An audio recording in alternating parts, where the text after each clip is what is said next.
Hi friends, welcome to Madhan Rajan cooking channel. இன்றைக்கு நீங்கள் பார்க்க போகிறது யாழ்ப்பாணத்து முறையில் தாளித்த தோசை தான் பார்க்க போகிறீங்க. இந்த தாளித்த தோசை நிறைய பேர் நிறைய இடங்களில் நிறைய விதமாக நீங்கள் செய்வீங்க. ஆனால் நான் எப்படி என்னுடைய வீட்டில் இலகுவாக இது செய்கிறேன்னு தான் இன்றைக்கு நான் உங்களுக்கு செய்து காட்ட போகிறேன். வாங்கோ இந்த வீடியோக்குள்ளே போகலாம்.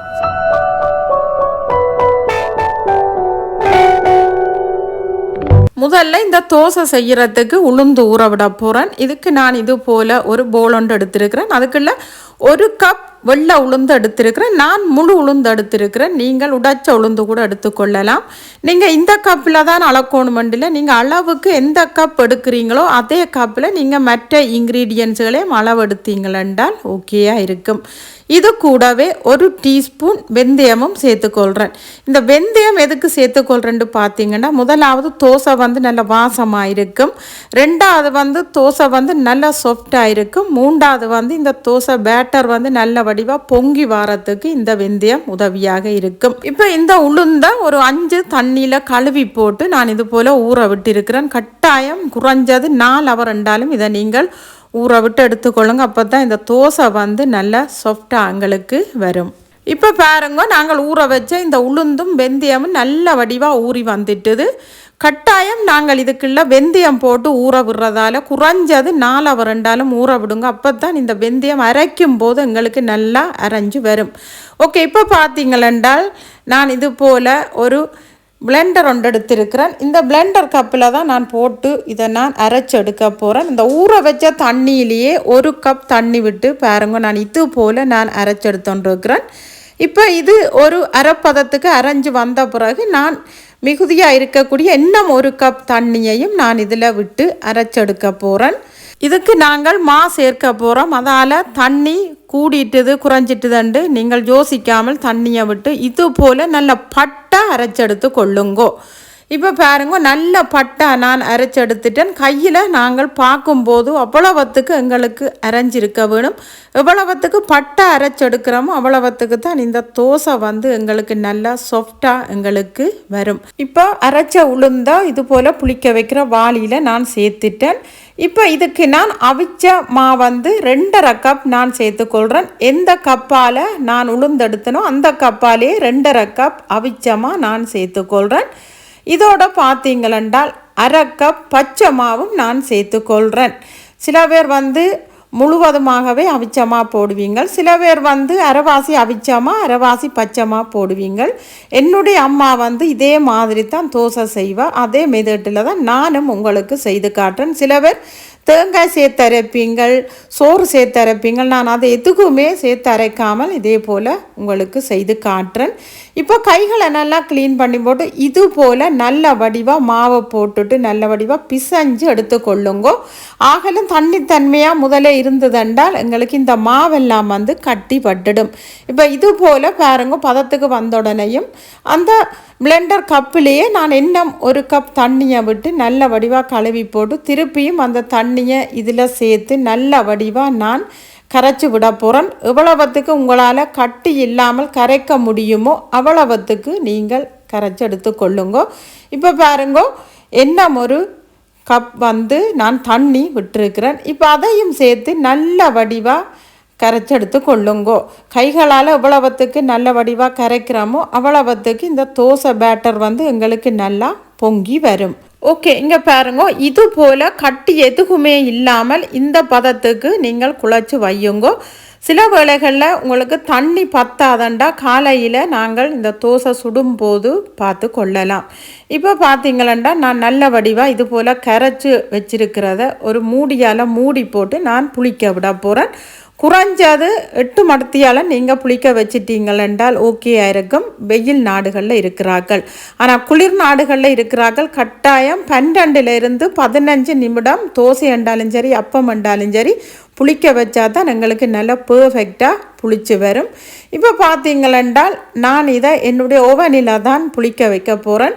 ஓவனில் நாங்கள் இதை ஒரு மூடியால் மூடிட்டு நாங்கள் லைட்டை போட்டுட்டும் நாங்கள் இதை புளிக்க வைக்கலாம். அல்லது லைட்டு போடாமல் அதுக்கு மேலே நாங்கள் ஒரு டவலால் மூடி போட்டும் நாங்கள் அவனுக்குள்ளே வச்சு மூடி விட்டோம்னால் எங்களுக்கு நல்ல பெர்ஃபெக்டாக ஒரு 12 மணித்தியாலத்திலே இந்த தோசை பேட்டரெல்லாம் நல்லா எங்களுக்கு புளிச்சு வந்து இருக்கும். இப்போ பாருங்க, இந்த தோசை பேட்டரெல்லாம் நல்ல வடிவாக புளிச்சு வந்துட்டுது. எனக்கு நல்லா மேலால் புளிச்சு வந்திருந்தது. நான் அதை நல்லா கரண்டியால் கலக்கி விட்டுட்டு நான் வீடியோ வந்து ரெக்கார்ட் பண்ண விட மறந்து போயிட்டேன். இப்போ பார்த்தீங்கன்னா இதுக்கு தேவையான அளவு உப்பும் கொஞ்சமாக மஞ்சள் தூளும் சேர்த்துக்கொள்கிறேன். இது ரெண்டையும் சேர்த்து போட்டு நல்ல வடிவாக மிக்ஸ் பண்ணி விடுங்கோ. ஆனால் நாங்கள் எவ்வளவுத்துக்கு மிக்ஸ் பண்ணுறோமோ அவ்வளவுத்துக்கு இந்த எங்களுக்கு நல்ல தோசை பருவத்துக்கே எங்களுக்கு வந்துடும். அப்படி எங்களுக்கு வந்துட்டுதாண்டா நாங்கள் இதுக்கு மேலதிகமான தண்ணி சேர்க்க வேண்டிய தேவையில்லை. எனக்கு கொஞ்சம் திக்காக இருக்கிற மாதிரி இருக்குது. இப்போ நான் ஒரு அரை கப் தண்ணி எடுத்து இதுக்குள்ளே நான் சேர்த்துக்கொள்ள போகிறேன். சேர்த்துட்டு நல்ல வடிவாக மிக்ஸ் பண்ணி விடுவேன். இந்த தோசைக்கு நான் பேக்கிங் பவுடரோ பேக்கிங் சோடாவோ ஈஸ்ட்டோ எதுக்குமே நான் யூஸ் பண்ணவே இல்லை. அவிச்ச மாவும் இந்த உளுந்தும் ஊற விட்டு அது ரெண்டையும் வச்சு தண்ணியையும் வச்சு தான் நான் இந்த பேட்டரை நான் ரெடி பண்ணி இருக்கிறேன். பாருங்க, இதே போல் எங்களுக்கு நல்ல வடிவாக ரெடி ஆகிட்டுது. இப்போ நான் உங்களுக்கு இதுக்கு தாளித்து போடுறதுக்கு கொஞ்சமாக சின்ன வெங்காயம், செத்தல் மிளகாய், பெருஞ்சீரகம், கருவேப்பிலை இவ்வளவு தான் நான் சேர்த்துக்கொள்கிறேன். உங்களுக்கு கடுகு விருப்பப்பட்டால் நீங்கள் சேர்த்துக்கொள்ளலாம். நான் தேங்காய் எண்ணெயில் தான் தாளித்து எடுக்க போகிறேன். நாங்கள் தேங்காய் எண்ணெயில் தாளிப்பை போட்டு எடுத்துட்டோம்ண்டாலே அந்த டேஸ்ட்டும் தனியாக இருக்கும். அதை விட அதுவின் அந்த ஃப்ளேவரும் நல்லா சூப்பராக இருக்கும். இது போல் சின்ன ஒரு தாச்சி ஒன்று அடுப்பில் வச்சுருக்கிறேன். இப்போ அதுக்குள்ளே தேங்காய் எண்ணெய் சேர்த்துக்கொள்கிறேன். இப்போ இந்த தேங்காய் எண்ணெய் சூடாகிட்டு முதல்ல நான் வெட்டி வச்சுக்கிற வெங்காயத்தை நான் இதில் சேர்த்துக்கொள்கிறேன். வெங்காயம் ஒரு கண்ணாடி பதத்துக்கு எங்களுக்கு வதங்கி வரட்டுக்கும். அதுக்கு பிறகு தான் நாங்கள் மற்ற இன்க்ரீடியன்ஸ்களை சேர்த்துக்கொள்ள வேண்டும்.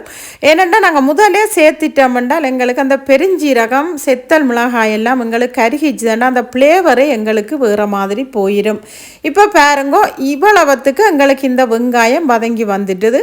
இப்போ நான் இதில் செத்தல் மிளகாயை சேர்த்துக்கொள்கிறேன். அதோட கருவேப்பிலை, பெருஞ்சீரகத்தையும் சேர்த்துக்கொள்கிறேன். அடுப்பை வந்து நீங்கள் நல்லா குறைச்சி விடுங்கோ, அல்லது நீங்கள் அடுப்பை வந்து ஆஃப் பண்ணி விடலாம். ஏனென்றால் அந்த எண்ணெயின் சூட்டிலேயே இந்த கருவேப்பிலை, இந்த பெருஞ்சீரகம், செத்தல் எல்லாமே எங்களுக்கு நல்லா பெர்ஃபெக்டாக வதங்கி வந்துடும்.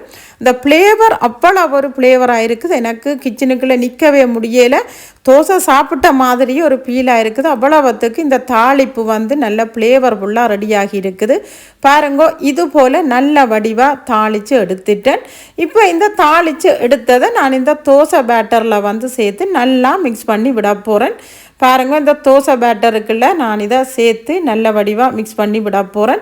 நான் 2 பிரிவாக, என்னென்னா பிள்ளைகள் வந்து தாளிப்பு சாப்பிட மாட்டேனும், அவைக்கு செப்பரேட்டாக எடுத்து வச்சுக்கிறேன். நான் பெரியாக்கள் எங்களுக்கு புரிம்பா நான் எடுத்து வச்சுக்கிறேன். இப்போ அதுக்குள்ள தான் நான் இந்த தாளிப்பை சேர்த்து நல்ல வடிவாக மிக்ஸ் பண்ணி விட போகிறேன். இப்போ பாருங்க, இந்த தாளிப்பை இது போல் ஒரு கரண்டி ஒன்று வச்சு நல்ல வடிவாக மிக்ஸ் பண்ணி விடணும். அப்போ தான் ஈக்குவலாக எல்லா பேட்டர்லையும் இந்த தாளிப்பு எங்களுக்கு நல்லா மிக்ஸ் ஆகும். ஓகே, இப்போ பாருங்கோ, நான் இந்த க்ரெப் மேக்கரில் தான் தோசை உங்களுக்கு சுட போகிறேன். நான் எப்பயுமே இதில் தான் தோசை சுட்டுக்கொள்வேன். நல்லா பெர்ஃபெக்டாக வரும்.